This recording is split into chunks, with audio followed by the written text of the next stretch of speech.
Back in 2013, when the conservatives on the Supreme Court effectively destroyed the Voting Rights Act, which had for about 50 years protected the rights of mostly black Americans in the South to actually be able to vote and participate in politics, North Carolina was one of the states that jumped at the opportunity to suppress the vote. And they passed a number of bills intended to do just that.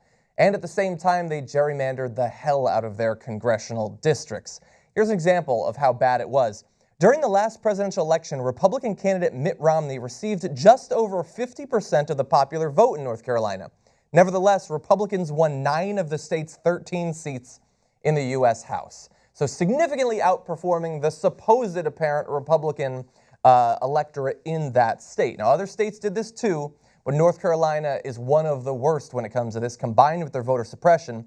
But now, almost 3 years later, we have some vindication with a federal appeals court ruling that they have to correct that gerrymandering, particularly because it was designed in a way that was purposefully limiting the ability of black Americans in North Carolina to have any effect whatsoever on the political process.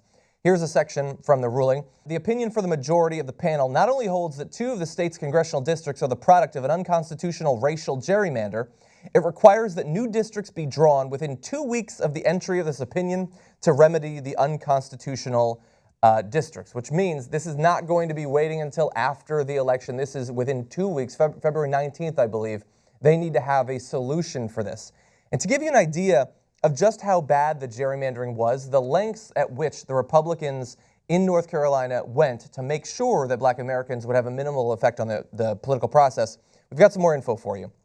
According to Judge Gregory's opinion, the state's mapmaker, who, by the way, was a redistricting expert who served as a redistricting coordinator for the Republican National Committee for the 1990, 2000, and 2010 redistricting cycles, so for 30 years he's been doing this, intentionally packed black voters into just 2 districts generally, a decision that would have diminished the impact of the African-American vote in other parts of the state. So they had one district where they were able to contort it so more than 70% of the district was black, meaning that whereas they would have had effect over perhaps 3 districts, they were significantly weakened in 2 at the expense of 1, or to the advantage of 1. Now let's look at the worst of the 2 districts that are going to be forced to be redone after this. The court describes the 12th district as a serpentine district that has been dubbed the least geographically compact district in the nation. You're seeing a picture there. There is not a person in this country that can take a look at that and say that that is the way that that district should have been drawn. It was specifically done with computer models down to the block level to make sure that more and more Republicans win in these districts. And so when you hear in this upcoming election how the Republicans just have this insurmountable advantage over the Democrats in Congress, this is how they do it, on a district-by-district level, on a state-by-state level, by contorting the interests and the preferences of the voters to get the effect that they want.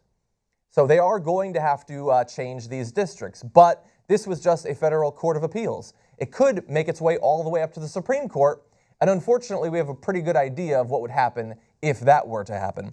While the Supreme Court has in the past drawn boundaries around states' ability to engage in racial gerrymanders, a majority of the court has left states free to draw politically gerrymandered maps.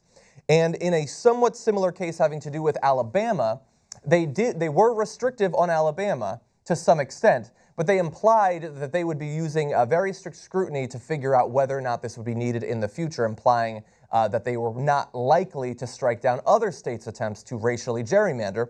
And in that case, you had the 5 conservatives voting as one block, as we would expect that they would. And since that's the same 5 conservatives who destroyed the Voting Rights Act, don't expect a lot of progress on that issue in the Supreme Court until they get changed out. And by the way, even if it doesn't make it all the way to the Supreme Court, think about telling politicians in these states that you can racially gerrymander to make sure that minorities in America don't have political power.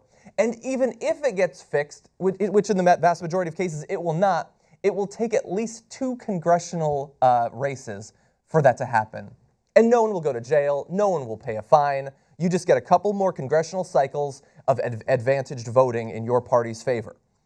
And this is also, by the way, proof that we need to make damn sure that the next president is one who will choose Supreme Court justices who will protect the rights of every American to vote, regardless of party, regardless of race. Their vote needs to be protected. It needs to be meaningful. And under the current Supreme Court, that's unlikely to happen. And that's my final judgment.